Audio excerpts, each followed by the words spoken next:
Olá pessoal, sejam bem-vindos à nossa aula 4 sobre planilhas eletrônicas. Nós vamos aprender agora alguns recursos e antes de explicar esses recursos para vocês, né, que são fórmulas, eu gostaria de também frisar que nós temos mais opções de formatação, tá? Essas opções vocês podem ficar à vontade, mas por exemplo, não é objeto de estudo do nosso curso, mas por exemplo, né, para deixar a planilha mais elegante, você pode selecionar o que lhe interessa, como eu fiz agora, só selecionei os produtos e os valores. E em estilo de célula, nós temos alguns estilos bem legais, né? Nós temos vários modelos aqui, tá? Eu particularmente não aplico nenhum deles, porque fica muito maquiado, né? Mas cada estilo de célula aqui seria um tipo específico de formatação, tá bom? É como eu disse, eu não gosto muito de usar, mas existem vários tipos de formatação. Em formatações condicionais nós temos também alguns tipos de formatação que ele atribui escalas de cor de acordo com os valores, né, que estão inseridos dentro da célula. Eu vou só dar um exemplo aqui. Ó, eu coloquei atribuir a corzinha verde de acordo com os valores, ele coloca como se fossem umas barrazinhas para você identificar de imediato quem são os maiores valores, né? E quem são os menores quando você olha. Então, eu não acho isso uma coisa muito elegante, mas são recursos que você pode utilizar. Continuando com a nossa ideia de fórmulas, nós temos algumas fórmulas no Excel que você pode utilizá-las da seguinte maneira, ou pela aba fórmula, e aqui nós temos algumas fórmulas, né? Várias na verdade, né? Cada subitem desse é uma fórmula diferente. Ou nós podemos utilizar apenas as fórmulas padrões, por exemplo, o autossoma. Aqui no autossoma, né, nesse botãozinho, nós temos a soma, o continuum, que é para contar a quantidade de células, né? O mínimo, o máximo, a média e o multi, que fornece um produto de um argumento. Essa aqui é novidade para mim, nunca usei, né? Mas nós podemos calcular a média, o máximo, o mínimo, contar a quantidade de células e somar todos esses valores. Então, primeiro nós vamos usar a soma. Como seria esse somar? Eu quero somar todos os valores. Observe que aqui nós fizemos um subtotal somando célula por célula. Como seria para totalizar usando a função soma? Sinalzinho de igual, a palavrazinha soma, depois abrimos parênteses. Então observe que o autodescritor ele já diz o que você tem que fazer, ó, soma, e aí você insere o número 1, ponto e vírgula e continua. Esse número 1 que ele está se referindo, na verdade é o intervalo de célula. Então eu vou colocar do intervalo 4, perdão, do intervalo D3 até o intervalo D8, que são só essas células aqui que eu quero somar. Inserir, vou fechar o parênteses e dar um Enter. E observe que é o mesmo valor, tá? É o mesmo valor.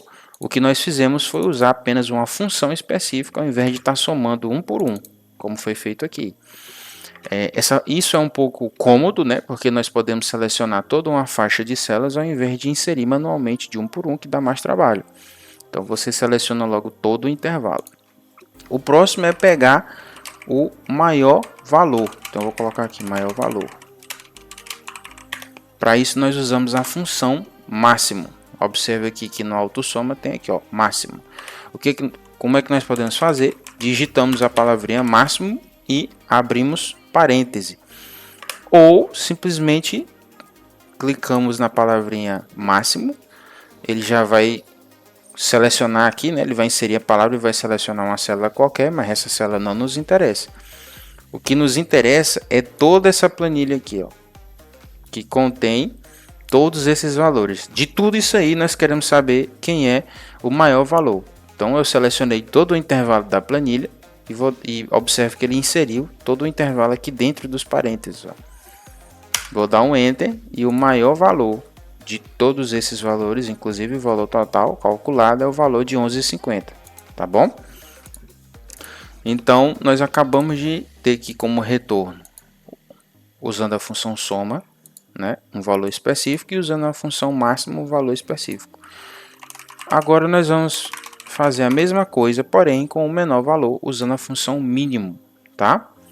Mesma coisa, nós podemos simplesmente clicar na função mínimo, selecionar o intervalo de células e dar um Enter. Então, temos aqui o menor valor é 75 centavos. Poderíamos fazer diferente? Poderíamos, é só inserir manualmente. E não é case sensitive, né? Se você digitar tudo minúsculo, ele ainda assim vai entender que você quer inserir a função mínimo, tá bom? Como eu estou fazendo aqui agora. Então, eu seleciono tudo de novo. Fecho parênteses, dou um Enter. E ainda assim ele traz o valor mínimo, certinho? Se eu colocar aqui quantidade, vou colocar aqui QTD células, quantidade de células, e usar a função cont.num. Opa, não é esse o nome não, deixa eu ver qual o nome que ele vai colocar. Continum. Ah, tem um acento no num, ó. Continum. E vou selecionar a planilha inteira. Ele selecionou novamente o intervalo e vou dar um Enter. Tem 18 células, tá? Esse é o total de células envolvidas aqui, ó. 1, 2, 3. 1, 2, 3, 4, 5, 6. Realmente 3 vezes 6, 18. Ó. Dá 18 células. Então, essa é a nossa pequena noção de fórmulas que já existem pré-definidas no Excel, tá? Existem outras fórmulas pré-definidas, mas isso já é assunto para outra aula. Então, nessa aula nós vamos ficar por aqui, nas nossas funções pré-definidas do Excel. Tá certo? Deixa eu só colocar uma corzinha diferente aqui para na aula seguinte a gente se ater. Nós calculamos as funções pré-definidas básicas, soma, maior, menor e quantidade de células, porque isso vai nos ajudar no entendimento das outras fórmulas. Tá certo? Ficamos por aqui, até a próxima aula.